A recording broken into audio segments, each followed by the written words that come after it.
Bonsoir et merci de nous retrouver à notre rendez-vous hebdomadaire. Le drame a secoué plus d'un il y a quelques semaines à Lomé. Un élève de la classe de première s'est donné la mort suite à son échec à l'examen du probatoire. Difficile pourtant d'imaginer que jeunes, on puisse déjà vouloir se donner la mort. Le suicide, ce tabou parmi tant d'autres dans notre société africaine, prend de plus en plus un visage jeune dans nos communautés et sème détresse et désolation dans plusieurs familles. Cet après-midi, nous allons oser briser le tabou autour du suicide des jeunes en particulier. Mais avant d'en arriver là, je vous invite à suivre la présentation des invités avec Abidé Ngasingbe. À tout de suite.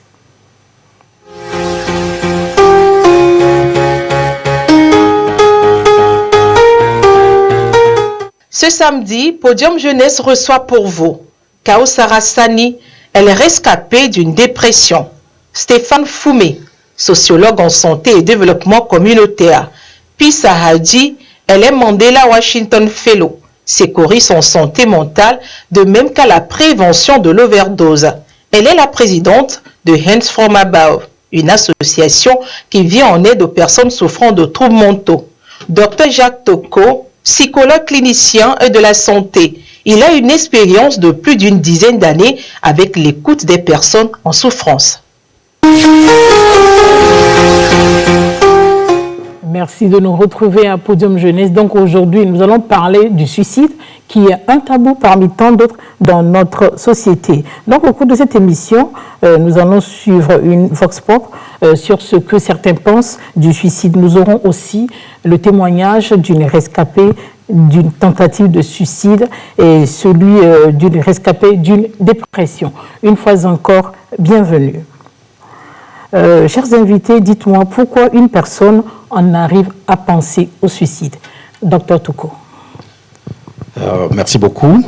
Merci de nous inviter, de nous donner l'occasion de parler de ce thème combien délicat et effectivement qui semble tabou dans notre pays. La question de savoir qu'est-ce qui peut amener une personne à se suicider dans la vie, à la réalité. À penser au suicide. À penser au suicide. Penser au suicide veut dire qu'on ne voit pas le bout du tunnel.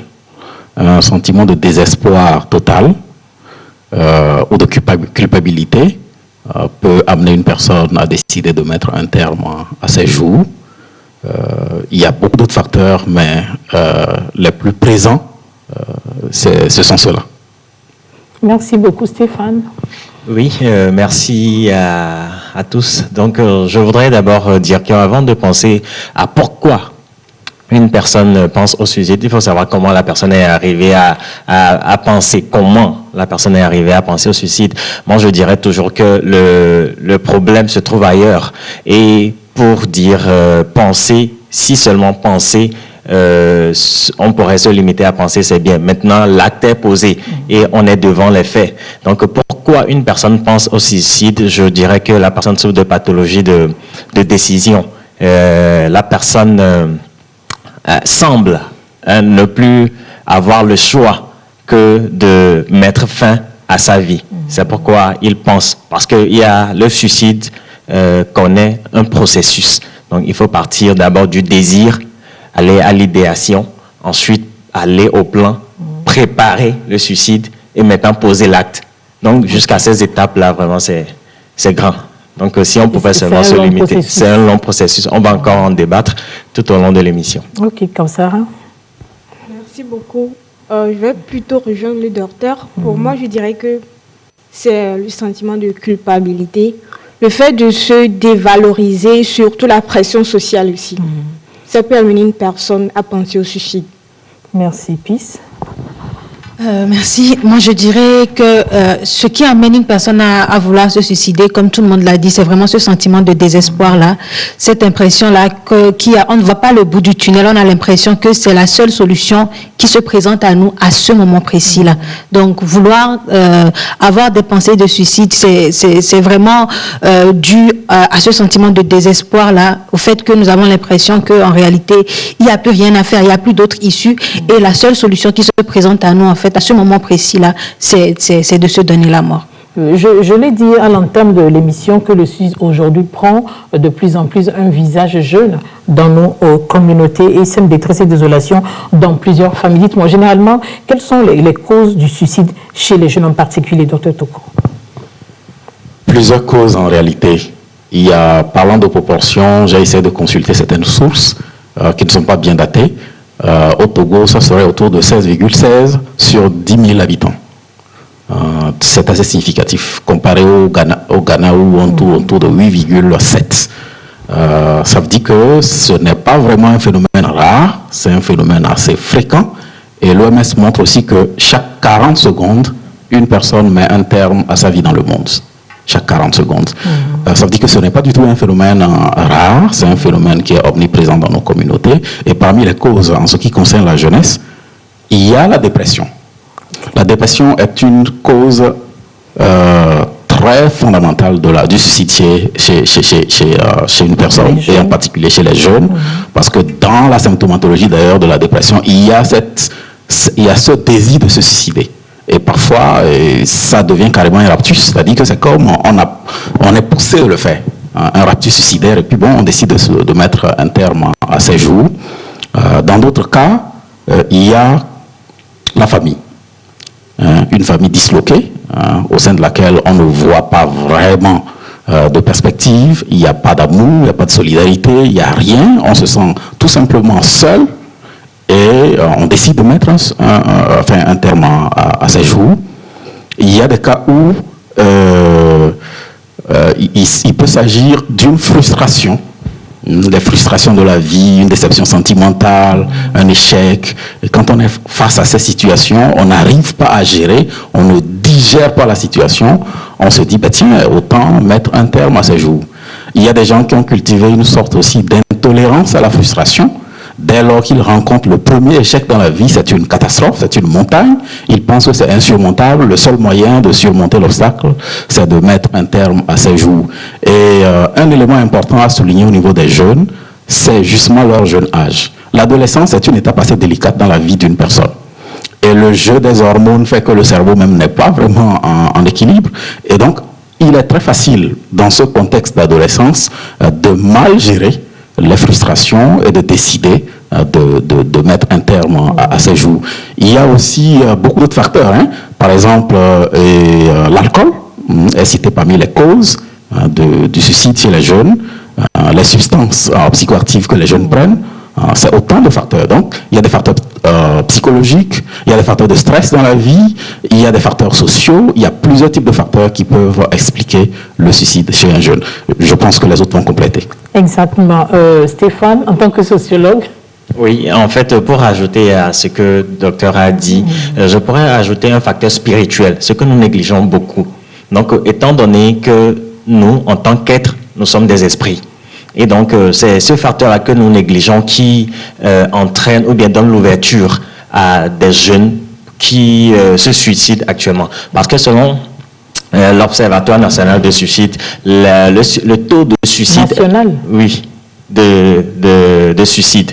Donc, il y a plus de taux de suicide élevés dans les pays ou dans les régions où la religion n'a pas vraiment d'importance, où le pays est un pays athée. Donc, considérant cela, cela veut dire que la religion joue également un rôle très important dans le développement des jeunes, de la jeunesse et également dans son épanouissement. Donc, ce que je pourrais ajouter à ce que le docteur a dit, à part les facteurs psychologiques, sociaux, il y a également le stress lié à la crise économique, le chômage. Les jeunes trouvent que c'est la solution la plus facile. Aujourd'hui, vous savez, nous sommes dans une génération fast-food. On veut vite avoir les choses. Et quand on n'arrive pas à toucher ce qu'on veut actuellement, donc on se dit, bon, la voie la plus facile, c'est de mettre fin à sa vie. Je ne peux pas me permettre d'être dans cette situation. Et donc, on se dit, bon, la voie la plus facile, c'est de se mettre la corde au cou ou quelque chose comme ça. La plupart que nous pouvons dire, ou bien ce que nous pourrons considérer comme étant fait social, nous pourrons donner certaines causes qui sont liées aussi à la famille, les relations humaines. C'est très important. Donc, quant aux relations humaines, nous pouvons citer la famille, les amis, nous pouvons citer d'autres facteurs encore suicidogènes ou des facteurs d'influence, comme on le dit. Donc, je vais m'arrêter là. Je crois que les autres aussi vont continuer avec ceci. Donc, c'est ce que je peux dire. Avant que je donne la parole aux autres, vous venez de nommer un rôle important que joue la religion. Est-ce que c'est ce côté sacré de la vie qu'elle présente à la société qui fait qu'elle pèse beaucoup dans le fait que les gens ne comprennent la vie autrement et ne veuillent pas se suicider? Oui, effectivement. Parce que ce qu'on a considéré, c'est que les imams, je vais le prendre comme ça, les imams ont tellement sauvé de vies, seulement que ce n'est pas écrit quelque part, ou bien des études ne sont pas poussées pour vraiment donner une soutenance ou bien un mémoire pour, ou bien la documentation et aller chercher. Les pasteurs jouent un grand rôle dans l'épanouissement des jeunes. Ce fait-là de dire que c'est vraiment sacré, ta vie est sacrée. Il faut vraiment prendre soin de ta vie. Comme nous voyons dans le Coran, Surat 4, 29 à 30, qui dit, le prophète Mahomet dit, paix sur lui, dit que celui qui se donne la mort mérite d'aller en enfer. Dieu, Allah plutôt, est miséricordieux. Dieu parle à Ésaïe qui lui dit que personne ne doit mettre fin à sa vie parce que c'est pas toi qui as créé ta vie.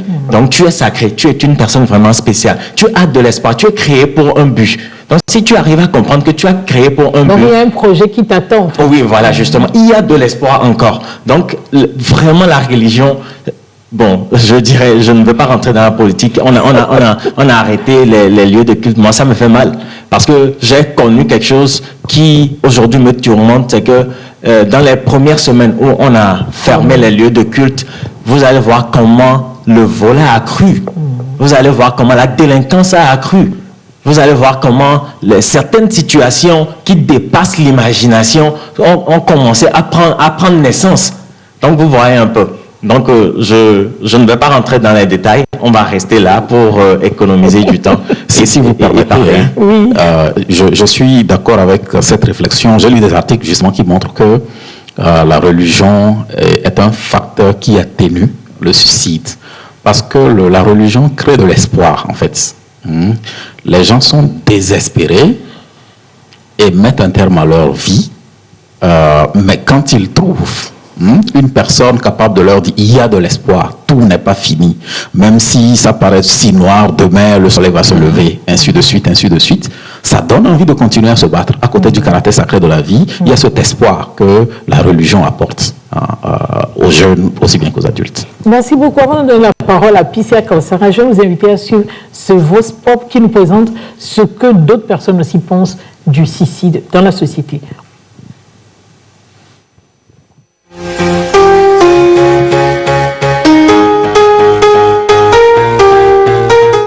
Le suicide, c'est un acte égoïste que peut accomplir une personne sujette à certains soucis d'ordre psychologique, qui est soumise à des stress ou à des pressions de son milieu extérieur. Pourquoi j'ai employé l'expression égoïste? Ça ne se limite pas à lui seul. Ça implique les parents, les proches parents, la famille. C'est quelque chose qui traumatise tout un grand monde quand le suicide vient à être commis par un individu. C'est pour cela que j'ai employé l'expression égoïste pour dire que l'individu qui commet le suicide n'a pas pensé, n'est pas allé au-delà de son acte, n'a pas réfléchi, n'a pas vu les retombées que l'acte qu'il a posé peut avoir sur les gens qui tiennent à lui. Selon moi, le suicide en Afrique est un tabou. Et je partage ce côté de la chose parce que en Afrique, le problème est qu'il n'y a pas les statistiques qui montrent que vraiment les gens ne meurent pas suicide. Malheureusement, dans la vraie réalité, les gens ne meurent pas suicide. Celui qui se suicide, en fait, ne veut pas mourir. Celui qui se suicide ne veut pas mourir. Tout simplement qu'il veut arrêter de souffrir. C'est ça le problème. Il veut tout simplement arrêter de souffrir. Et puis bon, là, c'est ce que nous vivons, en fait. Donc, je passe par ce canal pour dire tout simplement à nos jeunes frères et sœurs que quand nous voyons dans ce genre de choses, que nous consultons un psychologue ou bien un psychiatre pour que nous soyons sauvés et soignés, bien sûr.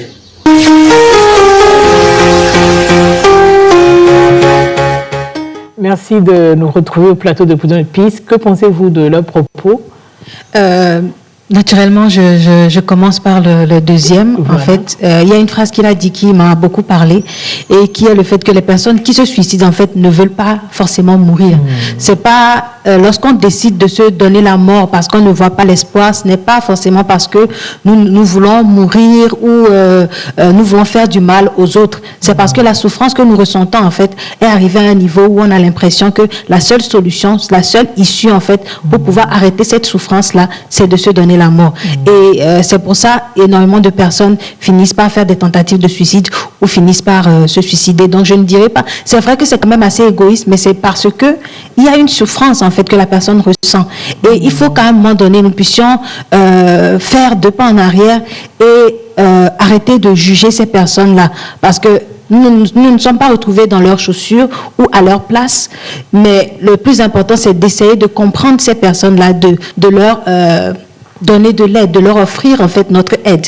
Parce que dire tout simplement que la personne c'est un acte égoïste, il n'a pas pensé aux autres et tout, à ce moment précis, lui il a l'impression que les autres ne le comprennent pas. Donc pourquoi est-ce que lui à ce moment, les autres ne pensent pas à lui, les autres ne le comprennent pas? Parce que c'est sûr, il a été montré à plusieurs reprises que les personnes qui en arrivent à faire des tentatives de suicide ou même jusqu'à se suicider, ils montrent toujours un signe en fait de cela.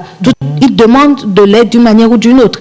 Donc c'est peut-être en disant voilà je suis fatigué de la vie ou en émettant en fait des signes que les autres ne reconnaissent pas. Tout à l'heure. Exactement. Donc moi je pense que c'est vrai, il faut quand même pouvoir ne pas juger ces personnes-là et quand même les écouter et ne pas avoir de termes pour les classifier en disant voilà ils sont égoïstes ou si les personnes qui en arrivent à se suicider, c'est pas parce qu'ils veulent se suicider, c'est pas parce qu'ils veulent mourir, parce que la vie, tout le monde veut vivre, hein, mais c'est parce que ils ont pensé que à ce moment précis là c'est la seule solution. Et je voudrais revenir sur l'aspect religion en fait, la spiritualité qui est quand même assez important. Je pense que le docteur Toko l'a dit, c'est beaucoup plus l'aspect espoir en fait que la religion apporte en fait aux gens, qui les aide à ne pas en arriver là, parce qu'il y a, c'est pas pour les autres, mais c'est parce qu'ils pensent qu'il y a une puissance en fait supérieure qui leur donne là, on se dit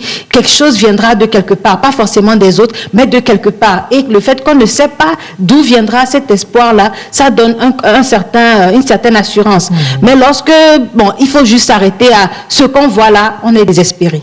Donc voilà. Merci beaucoup. Kawsara, ton avis sur le pop? Et je crois que madame a tout dit.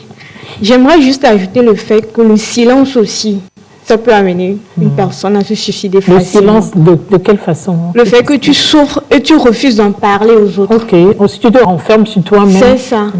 Ou tu as honte d'en parler aux autres. Tu te demandes qu'est-ce que les autres vont penser de toi. Ça aussi, c'est très important. Et les gens doivent comprendre que quoi qu'il arrive, il faut en parler. Le fait d'avoir honte, ça ne va pas t'aider. Le silence, ça ne peut pas t'aider. Il faut en parler. Il y aura sûrement quelqu'un à côté de toi qui va t'écouter.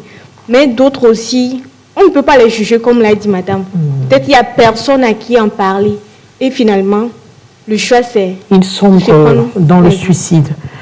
Tout de suite, je vais vous inviter à suivre un témoignage. Le témoignage, c'est celui d'une jeune dame que j'ai rencontré. C'est vrai qu'il est rare de trouver des témoins quand on traite des sujets pareils. Les gens, surtout le Togolais, n'aiment pas dévoiler son intimité. Mais celle-ci, elle a accepté de se confier à nous. On l'a pris de dos pour protéger son identité. Elle a fait 2 tentatives de suicide. Donc elle est une rescapée de 2 tentatives de suicide. Écoutez ce qu'elle nous dit dans son témoignage. On regarde.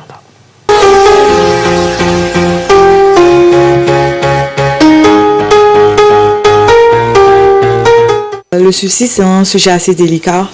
Personnellement, je souffre d'une maladie qu'on appelle la bipolarité de type 1, connue sous le nom de maniaco-dépression. Alors, ça fait 13 ans que je suis diagnostiquée maniaco-dépressive et pendant les périodes de dépression, c'est vraiment compliqué de trouver du goût à la vie, de l'intérêt pour tout ce qu'on fait. Et très souvent, il y a cette petite voix dans la tête qui vous dit que plus vite vous mettrez fin à votre vie, voilà, vous allez trouver la quiétude. Du coup, la première fois que je l'ai faite, c'était en quête de cette quiétude-là.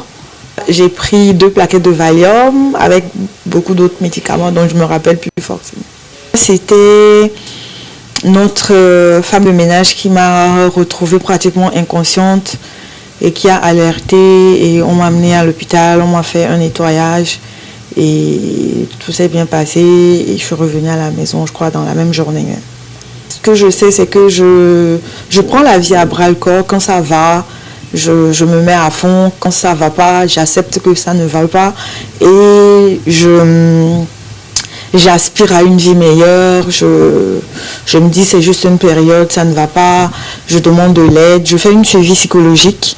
Et au-delà de ça, j'ai des amis qui ne comprennent pas forcément mon état, mais qui acceptent quand même qu'il y a des moments où je ne vais pas bien et il y a des moments où je vais bien. Du coup, j'ai le support de pas mal de personnes quand même qui arrivent à me tirer vers le haut.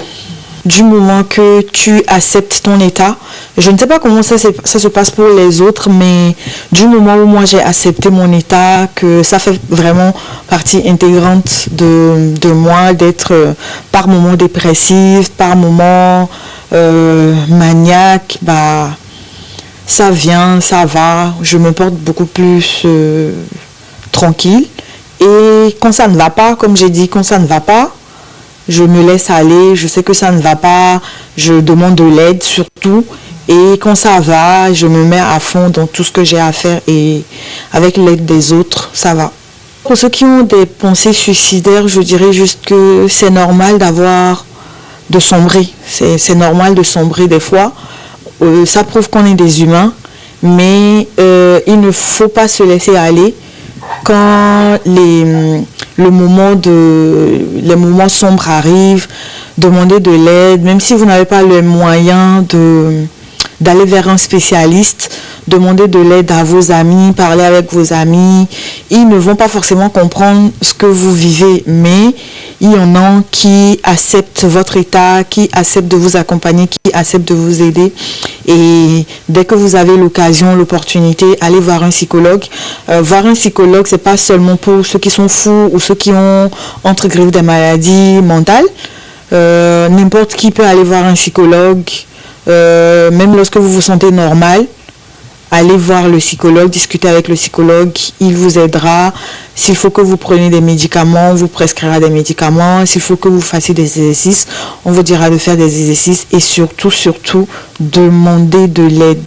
Ne vous réfugiez pas dans votre corps, disant que les gens ne vont pas comprendre, les gens ne vont pas comprendre ce qui vous arrive. C'est vrai qu'il y en a qui ne vont pas comprendre, mais si vous prenez 10 personnes qui sont autour de vous, il y a au moins une personne qui, même s'il ne comprend pas, acceptera votre état et vous aidera. Maintenant, pour les parents qui n'arrivent pas forcément à voir que les enfants vont mal au point de se donner au suicide, je dirais d'être beaucoup plus prudent, d'être beaucoup plus regardant et d'être assez ouvert d'esprit pour comprendre que c'est pas seulement en Europe qu'on a ces maladies-là, même en Afrique il y a beaucoup de personnes, je connais personnellement beaucoup de jeunes qui font des dépressions, qui ont des idées de suicide et tout. Donc je prierais les parents de discuter avec les enfants, d'être beaucoup plus ouverts, d'essayer de comprendre au-delà de certains actes que les enfants posent, pour pouvoir comprendre l'état psychologique en griffe de leurs enfants. Il faut également se documenter parce qu'il y a beaucoup de signes avant-coureurs qu'on peut voir et qu'on peut comprendre automatiquement que je crois que mon fils ou ma fille va pas bien, il faut que je parle avec lui et tout. Donc lorsque vous vous documentez, vous saurez que à tel moment, mon fils, il a eu tel problème, il faut que je parle avec lui et s'il le faut, le faire voir un spécialiste.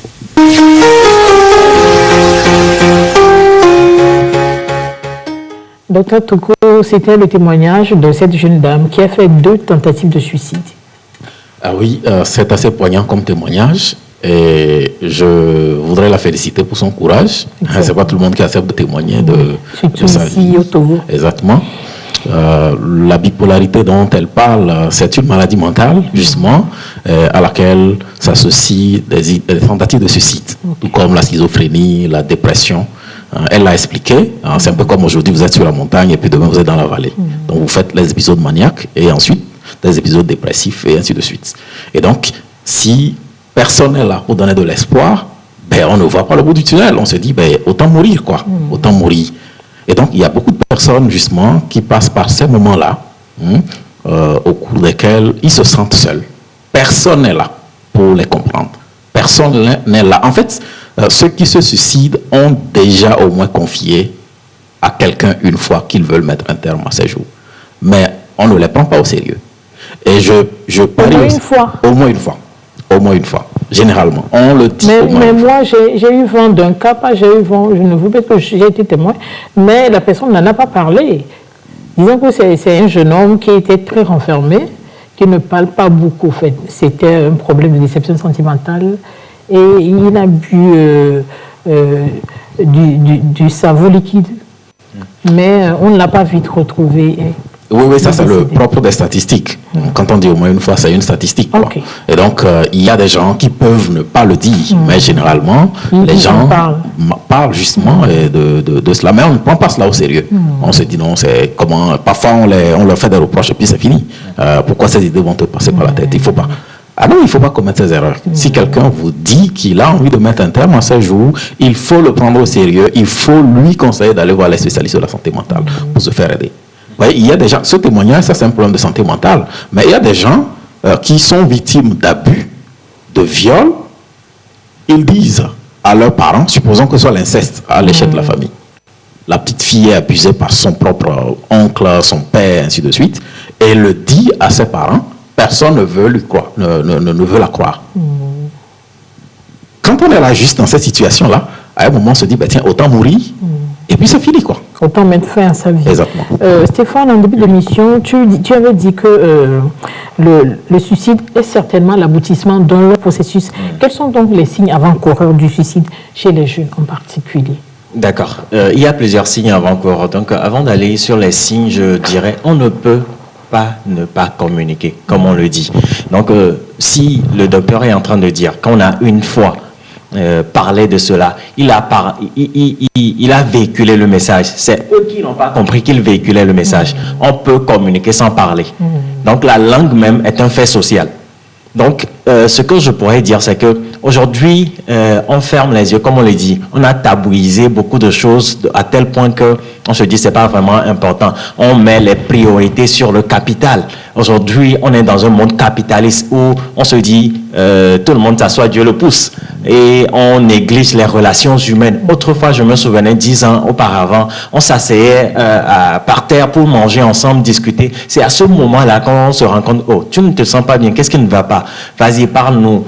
Tu as un souci. Et là, la personne s'ouvre et parle. Mais actuellement, on est vraiment poussé avec l'occidentalisation, la mondialisation, tout le monde dans son coin. Quand tu réussis, on t'applaudit et tout.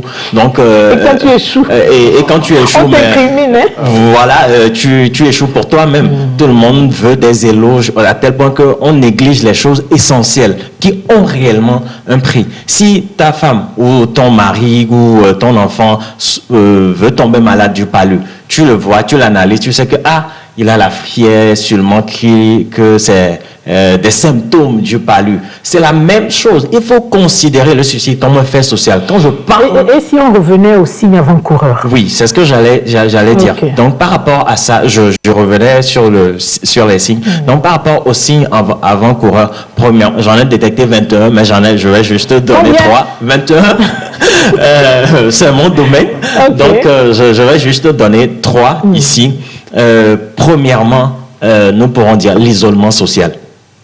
Lorsqu'à un moment donné, votre enfant ou le jeune ne veut plus se confier à personne, tu lui demandes comment ça va. Il dit, bon, ça va. Combien de jeunes n'ont pas dit ça va pour éviter le pourquoi? Et à part ça, nous pouvons également signer comme signe avant-coureur le fait de se dire je ne m'accepte plus comme ceci. Beaucoup de personnes ne s'acceptent plus, l'acceptation de soi. il parle de lui comme si... Le refus de l'acceptation de soi. Donc, il parle de lui-même comme si il était un moins que rien, il n'a plus de valeur, il ne se sent plus dans la vie. La troisième chose que je peux dire actuellement, lorsque la personne sent qu'il n'est plus utile dans la vie, la personne sent que vraiment, quoi que je fasse, quoi que je dise, je suis toujours considéré à la dernière place. Je suis le maillon faible de la chaîne.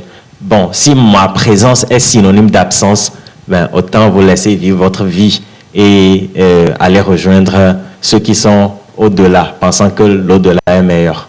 Donc, je vais m'arrêter. D'accord, merci beaucoup. Puis, je crois que dans votre structure Hands from Above, vous recevez des personnes qui soit ont fait des tentatives ou qui sont dans le processus. Habituellement, qu'est-ce que vous remarquez à leur niveau, surtout les jeunes, comme cause?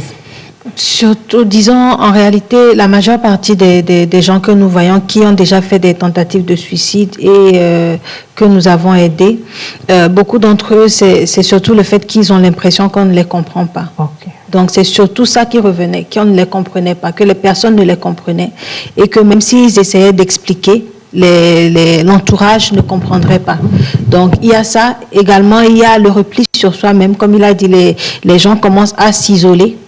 Et pour beaucoup d'entre eux, il faut revenir sur le fait que certains signes, c'est les personnes qui essayent de se suicider à un moment donné ou à un autre, ils montrent toujours un signe. Et ce signe-là, ça peut être au travers des mots en disant, voilà, je suis fatigué de la vie. Une personne qui, peut-être pendant une discussion, commence à dire, mais vraiment, je suis fatiguée de tout ça. C'est mieux si je me donnais la mort. Ou peut-être la personne ne le dit pas forcément comme ça, mais je préfère mourir que de rester dans cette situation ou des trucs comme ça. Il faut qu'on commence à prendre au sérieux ces phrases-là. Parfois, dans une conversation, une personne peut dire ça et puis bon, on le prend comme si c'était banal. On dit, on ne dit pas ça et puis on passe à autre chose. Alors que c'est quelqu'un qui est en train d'essayer d'extérioriser en fait ce qu'il ressent. Et dire ce genre de choses, c'est pas aussi facile pour la personne qui ressent ce sentiment-là en fait. Donc, il faut que à chaque fois que nous écoutons quelqu'un ou que nous sommes dans une conversation avec une personne qui est en train d'extérioriser ce qu'il ressent, que nous puissions prendre au sérieux chaque mot que la personne dit. Faut pas juste qu'on écoute pour écouter, que voilà, on dit bon, ça va aller, donc, puis on passe à autre chose. Le signe le plus flagrant, c'est quand la personne habituellement ne s'enferme pas, ne vit pas dans un mutisme, mais que finalement, on remarque que c'est son mode de vie, il faut commencer à s'inquiéter. Oui, et que la personne perd aussi le goût à la vie, la personne qui a l'habitude de faire certaines choses, qui à un moment donné commence à perdre ce goût-là, voilà, peut-être qu'il aime bien venir au salon, causer avec la famille, d'un moment donné, il arrête de le faire, et puis bon, c'est pas comme s'il y avait quelque chose, mais il commence à se rétracter. Il faut qu'on commence à se poser des questions par rapport à cette personne-là. Et pour beaucoup d'entre eux, on sent quand même une certaine tristesse à l'intérieur d'eux.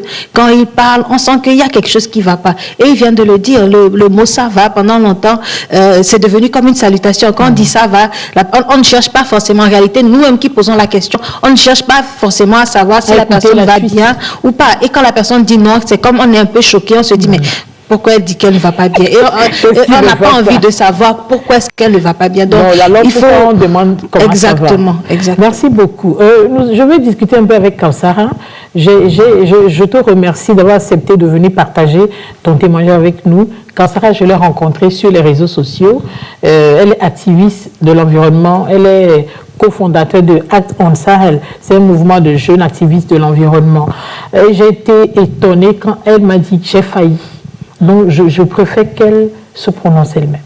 Comment ça s'est passé? Qu'est-ce qui s'est passé? Bon, merci beaucoup pour cette opportunité. C'est plutôt moi qui te remercie. En fait, moi, mon problème, c'était juste simple. C'était à l'école déjà, dans le cours primaire. Tout le monde se moquait de moi. On me disait que j'étais très mince, que j'avais les oreilles éparpillées. Au début, moi, je me disais que c'était juste des plaisanteries, de l'amusement, que ça va passer. Mais malheureusement, ça a continué. Et au collège, le pire, c'est que quelques-uns de mes professeurs s'étaient mis à se moquer de moi. Un jour, je me rappelle, on était en train de faire le cours d'anglais. Et le prof m'a choisi de lire.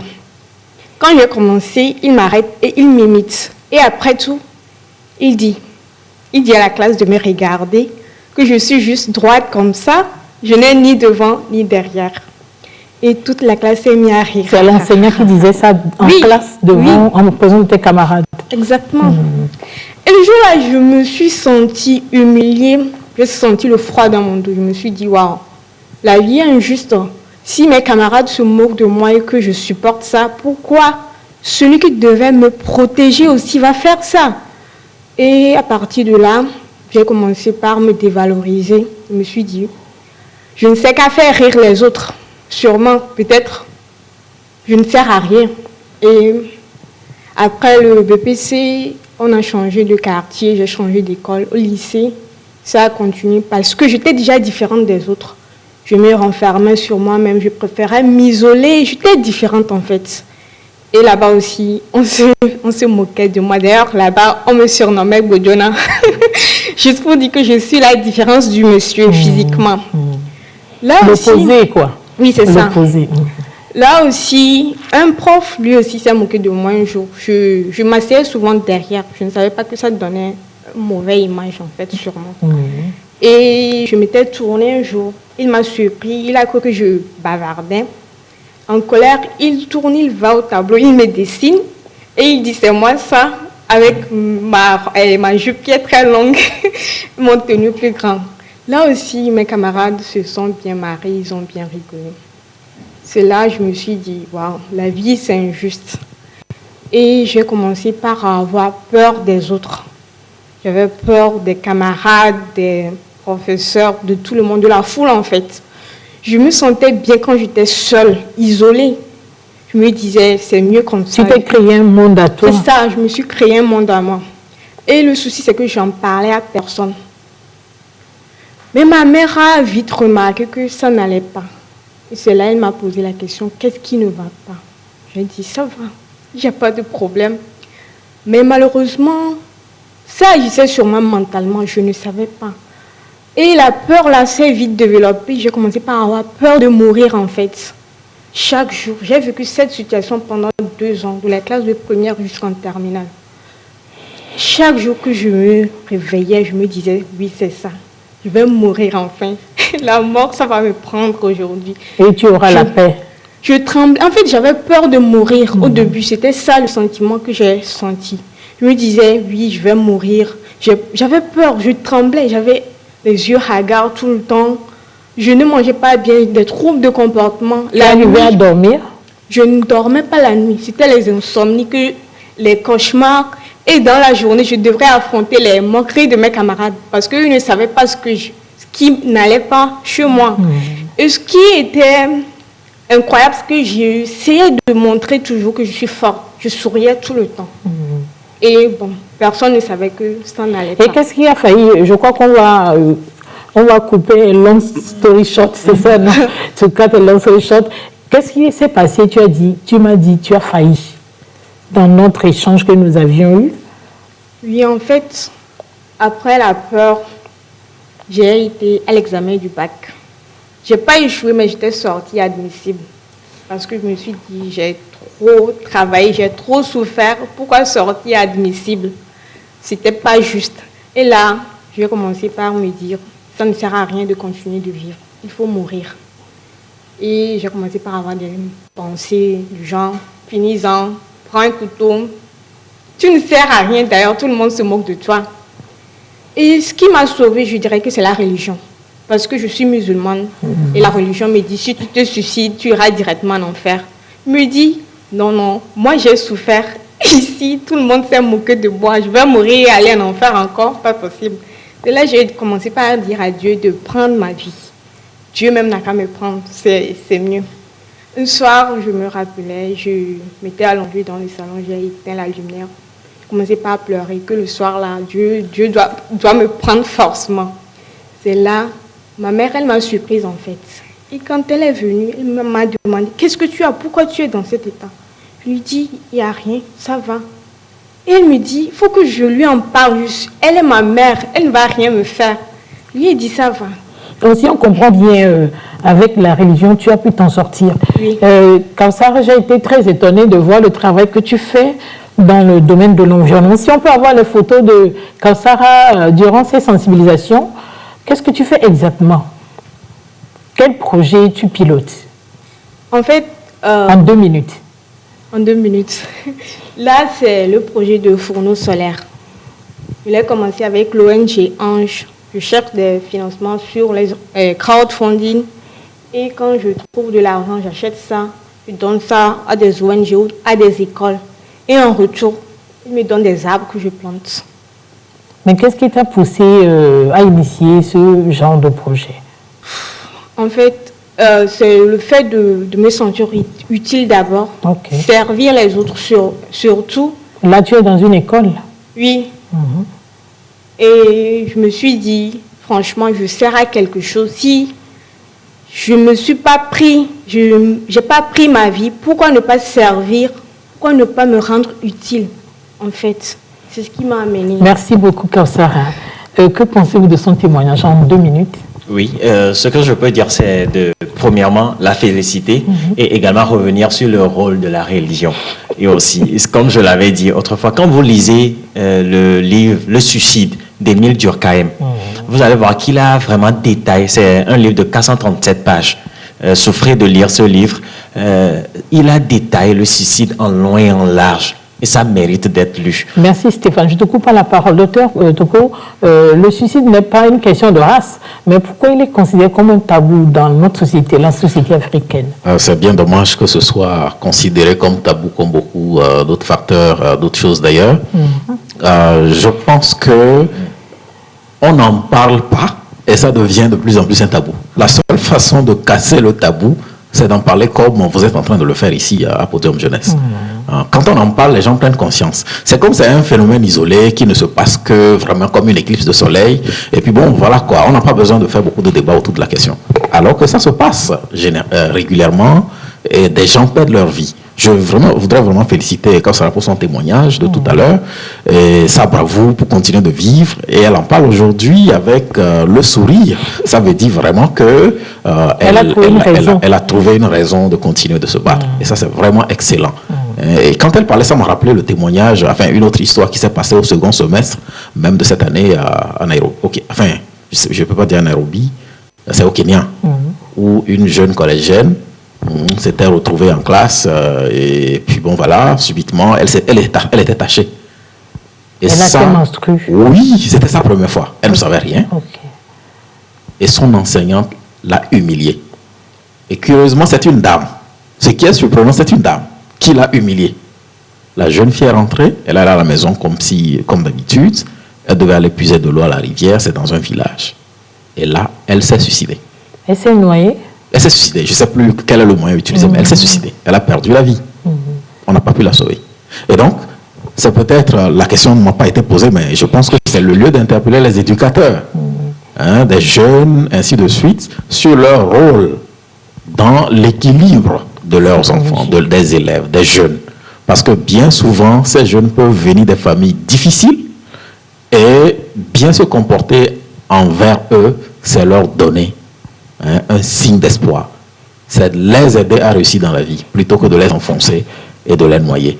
Merci et donc, un tabou, parce qu'on n'en parle pas et parce que vous êtes en train de parler, le tabou est en train de parce qu'on a peur, dans la plupart des familles, on a l'impression que si on en parlait, on a appelé une malédiction sur la famille. Stéphane, pourquoi le suicide est le plus souvent abordé sous sa dimension psychiatrique alors que c'est un problème sociétal qui concerne tout le monde? Ce pourquoi c'est pensé comme cela, c'est parce qu'on pense que celui qui commet le suicide est un malade mental. Et ensuite de ça, on considère le suicide comme une mort honteuse. Et on dira que, voilà, la famille du suicidé, c'est elle qui s'est suicidée, c'est le père de la personne qui s'est suicidée et tout. Donc, ce que je pourrais conseiller plutôt, c'est de ne pas considérer cet acte-là comme un acte de malade mental, mais plutôt de le considérer comme un acte délictueux d'autrui envers la personne qui se suicide. Si nous arrivons à voir des personnes qui se suicident actuellement, c'est parce que la société a failli à un rôle. Et également, ce n'est que la manifestation physique de la défaillance psychique de la personne. Et aujourd'hui, ce que je pourrais dire par rapport au suicide, c'est que ce fait-là est vraiment méconnu par beaucoup de personnes. Heureusement que vous en parlez actuellement. Et ce silence se brise actuellement. Et grâce à vous, beaucoup de personnes pourront comprendre que ce fait existe et ça prend de l'ampleur. L'OMS dit, pour terminer la réponse, l'OMS dit que le suicide est la 13e cause mondiale de la mortalité. Et si on considère cela, plus de 800 000 personnes se suicident chaque année. C'est un chiffre considérable. Et donc, ça nécessite toute une attention. Merci beaucoup. Avant de démarrer même cette émission, j'aurais appris qu'une jeune étudiante s'est suicidée hier à Véji. C'est vraiment triste. Donc, je crois que c'est important qu'on en parle pour que les gens sachent que le problème existe. Puis, dans votre centre, vous avez, dans ta structure plutôt, vous avez un centre d'écoute parce qu'on se rend compte que ce dont on a besoin le plus actuellement dans la société, c'est une oreille attentive. Comment ça se passe? Oui, effectivement, nous avons une ligne d'écoute. En fait, c'est payant, certes, mais nous avons également mis en place un truc où les personnes peuvent juste envoyer SOS par SMS sur notre numéro qui est le 90 00 80 79 et automatiquement, on les rappelle et on les écoute. Donc, pour renchérir en fait sur ce que les autres ont dit, c'est quand même assez important cette thématique-là. C'est vrai, pendant longtemps, elle a été vraiment un tabou dans notre société, mais je pense qu'il est temps en fait qu'on puisse en parler, qu'on puisse véritablement parler de cette thématique-là pour changer les mentalités. Parce que plus on en parle, plus les personnes qui commencent à avoir ces idées-là vont demander de l'aide parce qu'ils se disent que ce n'est pas normal. Il y a quelque chose qui est en train de m'arriver et on en a déjà parlé, donc je vais aller demander de l'aide. Et je voudrais revenir sur une chose que Stéphane a dit. C'est vrai, le suicide est beaucoup associé en fait à la maladie mentale parce qu'on se rend compte que les personnes qui souffrent de troubles mentaux, dans la majeure partie des cas, finissent par avoir des pensées de suicide, etc. Mais c'est véritablement un problème de la société et je veux quand même mettre un accent sur un truc, c'est essayons de ne pas utiliser le terme malade mental. Je pense que c'est quand même assez stigmatisant et il n'y a rien de mal en fait à avoir une maladie mentale. C'est une maladie comme une autre et les gens peuvent demander de l'aide. Donc, même si c'est associé en fait à la maladie mentale, c'est pas grave, il faut juste demander de l'aide. Même si on dit que voilà, parce que vous avez des pensées suicidaires, peut-être que c'est associé à ce moment précis-là à une maladie mentale, il faut demander de l'aide. Il n'y a pas de honte à avoir une maladie mentale et à avoir des pensées suicidaires. Je l'avais dit tout à l'heure, le Togolais en général n'aime pas dévoiler son intimité. Est-ce que les gens vous appellent sur votre ligne et jusqu'à ce que vous les rencontrez physiquement? Oui, effectivement, les gens appellent et jusqu'à ce qu'on les rencontre et on essaie de discuter avec eux jusqu'à certains, on rentre dans leur famille, on essaie de les aider à régler les problèmes qui les emmènent en fait à ce niveau-là. Nous allons tout doucement vers la fin de notre échange. Docteur Togo, quel conseil avez-vous aux jeunes et aux parents? Peut-être avant de répondre à votre question rapidement, j'allais dire que en fait, le suicide n'est pas considéré comme un trouble psychiatrique. Parce que dans les nosographies, vous n'allez jamais voir un trouble qu'on appelle le suicide. Ça fait partie des symptômes de beaucoup de maladies mentales. Ça, c'est juste un petit élément que j'ai voulu apporter. Maintenant, pour ce qui concerne le mot le conseil qu'il faut donner aux parents, c'est qu'ils soient attentifs aux éventuels signes avant-coureurs du suicide. Et ces signes-là, généralement, les collègues l'ont dit ici, mais ils sont généralement comparables aux symptômes de la dépression. Quand vous voyez votre enfant en train de s'isoler, quand vous voyez votre enfant ne plus prendre goût à la vie, ne plus avoir l'appétit, mal dormir, avoir des traits de visage qui changent, prendre du poids, perdre du poids, beaucoup de ces choses, il faut s'y intéresser. Il faut bâtir de bons rapports, de bonnes relations parents-enfants. C'est absolument important. Ça aide à se sentir intégré à la vie familiale et ensuite à la société. Quand on n'est pas intégré à la famille, c'est difficile qu'on le soit avec la société. Et donc, quand on a une bonne vie familiale, il n'y a pas de raison qu'on choisisse de mettre un terme à ces jours. Et donc, il est temps que les parents se disent, être parent, c'est de la responsabilité. Il faut prendre du temps avec ses enfants. Mais les parents vous diront, c'est pour ces mêmes enfants que je suis dehors jusqu'à 22h. Oui, je comprends. Bien souvent, c'est ce que certains disent. Il m'arrive d'être dehors aussi jusqu'à 7 heures. Mais on ne peut pas l'être. Vous trouvez le temps pour discuter Exactement. avec les enfants. Si je suis dehors jusqu'à 22h, si je rentre à la maison, je dois trouver du temps pour mes enfants. Et je ne dois pas l'être tous les jours de lundi à dimanche. Je dois dégager du temps Parce que sinon, ça ne sert à rien. On ne peut pas juste amener de l'argent à la maison. Ce n'est pas de ça que les enfants ont besoin, du moins pas uniquement. Ils ont aussi besoin de l'affection, de la présence des parents. Merci beaucoup, Kawsara. Un mot en une seconde à l'endroit des jeunes qui certainement passent par les mêmes problèmes que tu as connus, mais tu t'en es sorti. Moi, je dirais juste de se dire que le meilleur reste à venir et qu'il n'y a pas de situation qui est permanente. Oui. Merci beaucoup. Le mot de fin de Stéphane. Oui, je dirais aux parents d'arrêter la rétention d'informations. Vous savez quelque chose, partagez cela avec vos enfants, quel que soit le sujet. Et également d'éviter à ce que vos enfants souffrent de constipation d'informations. Le père dit tel, la mère dit autre chose, l'enfant est mélangé, il ne sait même plus, il est confus, il ne sait même plus voilà, ce qu'il va faire. Et par rapport au gouvernement, j'aimerais tirer la sonnette d'alarme pour dire que vraiment, vous avez voté des lois quand vous avez décidé que tous les conducteurs portent des casques. Votez une loi par rapport au suicide. S'il y a quelqu'un qui se suicide, il y a telle application qu'il faut faire. Mettez des lignes vertes, des numéros verts gratuits pour que les gens appellent et vous verrez comment les gens vont appeler. Et également aux jeunes qui m'entendent actuellement, on a besoin de vous dans cette société. Moi, j'ai besoin de vous. Le docteur a besoin de vous. On a vraiment besoin de vous. Si vous pensez au suicide, appelez. Hand from above, on sera là pour vous et je suis là aussi pour vous écouter. On est là pour vous écouter. Merci beaucoup, Stéphane Peace. Moi, je pense que tout le monde a déjà tout dit. Tout ce que je dirais, c'est surtout aux jeunes, lorsque vous vous retrouvez face à des situations qui vous dépassent, à un moment donné, il faut pouvoir demander de l'aide. Aux parents, je dirais, il faut pouvoir soutenir, être présent en fait dans la vie des enfants et pouvoir leur soutenir, les soutenir en fait, et pouvoir reconnaître les signes que nous venons de citer ici, afin qu'ils n'en arrivent pas jusqu'au suicide. Merci. Merci beaucoup. Merci d'avoir partagé avec nous vos analyses et commentaires sur ce sujet assez pertinent. Chers amis de Podium Jeunesse, j'ai été aujourd'hui avec de ma gauche vers ma droite, Kawsara Sani, elle est rescapée d'une dépression, mais vous l'avez vu, elle est activiste de l'environnement aussi. Docteur Jacques Toko, il est docteur en psychologie clinique de la santé, c'est ça? Et nous avons aussi Stéphane Fumé. Il est sociologue, Epis Aradji, il est la présidente de l'association Hands from Above. Vous l'avez remarqué, en Afrique, le tabou autour du suicide nous empêche de le prévenir, de reconnaître ses symptômes et de lutter efficacement contre le fléau. Il faut donc une sensibilisation qui vise plusieurs objectifs, à savoir l'inculcation des consultations psychiatriques et psychologiques, la déstigmatisation des personnes en besoin d'aide et de l'éducation sur les questions relatives au suicide, surtout à l'endroit des jeunes. Je vous remercie de nous avoir suivis. Ça sera avec un grand plaisir que je vous retrouverai le samedi prochain. D'ici là, prenez soin de vous. Le coronavirus circule toujours. Au revoir.